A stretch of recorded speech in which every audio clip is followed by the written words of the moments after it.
Right, time to take a look at what's grabbing headlines here in France. And I'm joined in the studio now by Alison Sargent. Alison, good to see you. Good morning. Hi, Rochelle. Papers continuing to ruminate on this week's attacks in Berlin as we learn a little bit more about the suspect.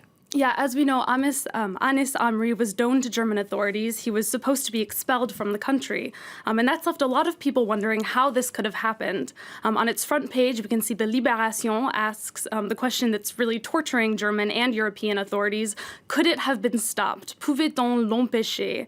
The left-wing daily tries to analyze how he slipped through the cracks and at what level things went wrong. Was it the police? Was it a justice problem? And the paper points out that the German police force was greatly reduced between 2007 and 2015, and that they simply didn't have the manpower to follow every potential terrorist. Meanwhile, at the judicial level, because of the lack of cooperation from Tunisia, Amri ended up in a gray area that's not uncommon in Germany. The Libération points out that 160,000 people in the country are undocumented but tolerated. Okay. Well, critics of Chancellor Angela Merkel, however, are not tolerant of what they see as a failure by the German authorities to prevent the attack. Yeah, Merkel is being criticized on all sides. Merkel critiquée de toutes parts. That's on the front page of France's right-wing paper, Le Figaro.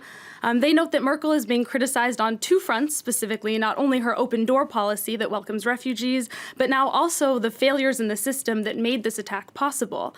And in its editorial, the paper wonders if this attack will mark the end of Germany's attempts to use soft power. The Figaro notes that Germany had resisted becoming a security state and following examples like France.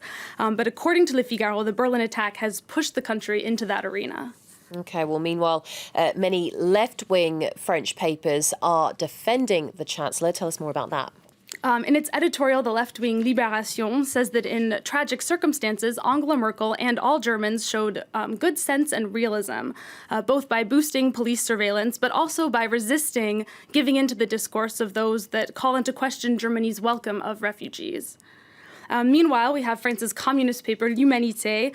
They're calling attacks on Angela Merkel a sickening controversy, une polémique nauséeuse. Literally, that means vomit-inducing. The communist paper, of course, doesn't think that these failures should call Germany's open door policy into question.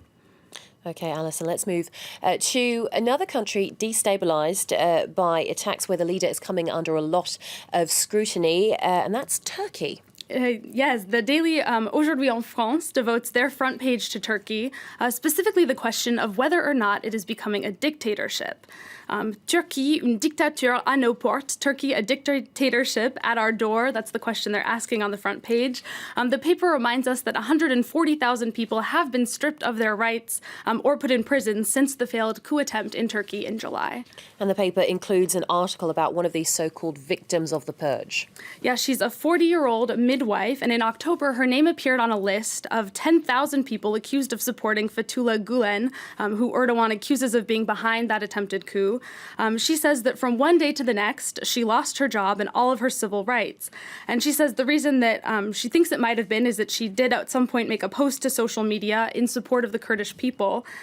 And she believes that she was denounced by her boss, who themselves was pressured to give names.